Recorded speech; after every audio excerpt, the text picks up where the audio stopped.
Hello guys, आज हम review करने वाले हैं मूवी ऑफ मजली, जो कि स्टारकास्ट की बात करें तो स्टारकास्ट नागा चैतन्य, समांथा अखिनेनी और दिव्यांशा कौशिक हैं। और इस मूवी को डायरेक्शन दे रहे थे शिवा निर्वामा। एंड इस फिल्म को प्रोड्यूस किया आदित्य म्यूजिक ने। और यह मूवी अवेलेबल है आपके आदित्य मूवीज के ऑफिशियल यूट्यूब चैनल पर, जो कि अभी मजली मूवी का व्यू हो चुके 103 मिलियन।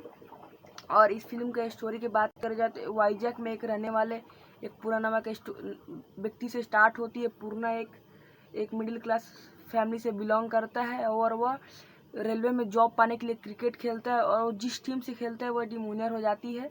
और वो पैसों का मतलब उस टीम में सिलेक्ट होने के लिए उसको बोला जाता है कि पैसा आपको लेकर आने होंगे। वो पैसा उनके पास नहीं होता, इसलिए वो चोरी करने जाते हैं। और वहाँ पर एक लड़की से मुलाकात, जिसका नाम अंशु होता है। और उसका कैमरा लेकर, क्योंकि वो लड़की पूर्णा का फोटो निकाल रही होती है, इसलिए उसका कैमरा लेकर आते हैं। फिर वो अफसोस करते हैं और कैमरा वो उनको वापस जाके दे देते हैं। और वो लड़की का शादी होने वाला होता है। और उनका जो मंगेतर होता है अपोजिट टीम से खेल रहा होता है और पूर्णा भी खेल रहे होते हैं। तो वहाँ जाती है और बोलती है कि इसका सर फोड़ दो, और पूर्णा का सर फोड़ दिया जाता है। फिर पूर्णा बतलाता है कैमरा के बारे में कि हम तुम्हारा कैमरा तुम्हारा घर दे दिए हैं। और फिर वो अफसोस माफ़ी मांगती है, बोलती है आई एम सॉरी। फिर वो लोग 2-3 बार मिलते हैं और लव हो जाता है। अंशु प्रपोज करती है और फिर दोनों रिलेशनशिप में रहने लगते हैं। और एक दिन अचानक से और अंशु बोलती है कि हमको हम लोग को प्राइवेट प्लेस में रहना चाहिए, प्राइवेट प्लेस। एक दिन तो वो अपने फ्रेंड को बतलाता है, एक नॉर्मल फ्रेंड को। वो बोलता है कि मेरा दरवान का ले ले चाबी रूम का। तो वो लोग दरवान का चाबी ले लेता है, वॉचमैन का। और उसका जो मेन बॉस होता है वो आता है और फिर पूर्णा को बोलता है बाहर निकलो, गुंडागर्दी करने लगता है। और अंशु के साथ जबरदस्ती अंशु और दोनों भाग निकलते हैं।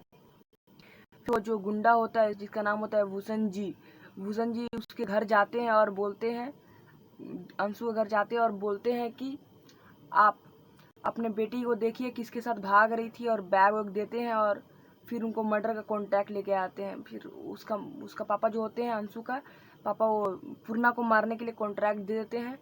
उस टाइम में फिर अंशु आती है और अंशु उसको बचा लेती है पूर्णा को, और एक रूम में ले जाकर बंद कर देती है।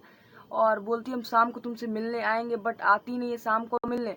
क्यों नहीं आती है मिलने, किस लिए नहीं आती है, इसके लिए आपको मूवी देखना पड़ेगी।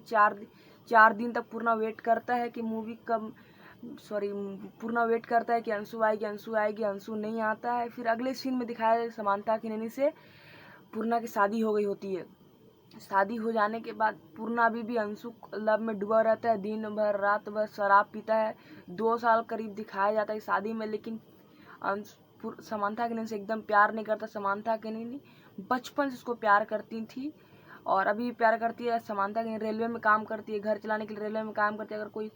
अगर कोई पूर्णा कुछ बोलता है तो समांथा की नैनी उसको भी डांट देती है। बोलती है मेरा हस्बैंड जैसा भी है, अपना नसीब अपना अपना मूवी देखी होगी, नसीब अपना अपना का तरह ही एकदम जैसी कि चोटी वाली करती है वैसी ऋषि कपूर के लिए वैसी उसी तरह ही समांथा की नैनी का कैरेक्टर है ये वाला।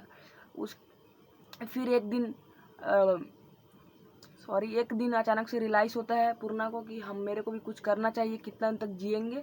फिर वो एक दिन उनका जो पुराना कोच होता है वो बोलता है कि तुम आओ यहाँ पे कोचिंग मीन्स वो भी कोच करोगे। फिर उसको कॉल करके एक दिन मध्य प्रदेश जाता है। और मध्य प्रदेश जाने के बाद में वहाँ पर एक लड़की होती है, बैटिंग कर रही होती है, बहुत एटीट्यूड होता है पूर्णा की तरह ही। फिर पूर्णा उसको थोड़ा डांट देते हैं। फिर उसके बाद में वो लड़की जो अपने नाना को कॉल करती है, नाना उसका आते हैं और फिर पूर्णा को देखकर चौंक जाते हैं और पूर्णा भी देखकर चौंक जाता है। फिर पूर्णा के पास आते हैं और बतलाते हैं कि ये अंशु का बेटी है और उनका कार एक्सीडेंट में उनका डेथ हो गया था। अब तुमको इसको अच्छे से खिला उला कर इसको क्रिकेटर बनाना है। उसके बाद में होता है यह है कि पूर्णा लेके आते अपने घर लेके आने के बाद वो दोनों मिलकर समांथा के नैनी उनका पापा रहते हैं, वो उसके बाद उनको कोच के लिए तैयारी करने लग जाते हैं, खेलने लग जाते हैं। फिर वो जो लड़की होती है अंशु की बेटी, उसका नाम मीरा होता है। मीरा अब एकदम उनको दोनों का लव स्टोरी के बारे में पता चल जाता है मीरा फिर सोचती है अब मेरा पापा का सपना था कि वो रेलवे से खेले, इसलिए वो भी चाहती है कि हम रेलवे से खेलेंगे। तो जिसके कारण उनका कोई फैमिली में मीन्स कोई भी रेलवे एम्प्लॉय होना चाहिए। और समांथा किनेन रेलवे में जॉब कर रही होती हैं। अब इसके लिए क्या समांथा किनेन रेडी होंगी? और उसके अलावा मीरा एक शर्त भी रखती है समांथा किनेन रेडी हो जाने के बाद। मीरा शर्त ये कि आप लोग दोनों पति पत्नी का लाइफ अगर जीते हैं तो ही हम आपको मीन्स आप हमको अडॉप्ट कर सकते हैं। तो क्या ये दोनों पति पत्नी बन पाएंगे? क्या समांथा किनेन को प्यार मिल पाएगा? और क्या मीन्स मीरा को अडॉप्ट कर पाएंगे? अंशु ने क्यों छोड़ा था और पापा उनसे क्यों मिलने गए? ये सब जानने के लिए आपको ये मूवी देखनी पड़ेगी। Thank you watching my video. और अगर आपको कोई भी क्वेश्चन हो तो कमेंट बॉक्स में आप मेरे से कमेंट में पूछ सकते हैं। हर के क्वेश्चन का मैं रिप्लाई करूँगा और आपको जो भी होगा मैं हार्ट वाला लाइक भी कर दूँगा। Thank you.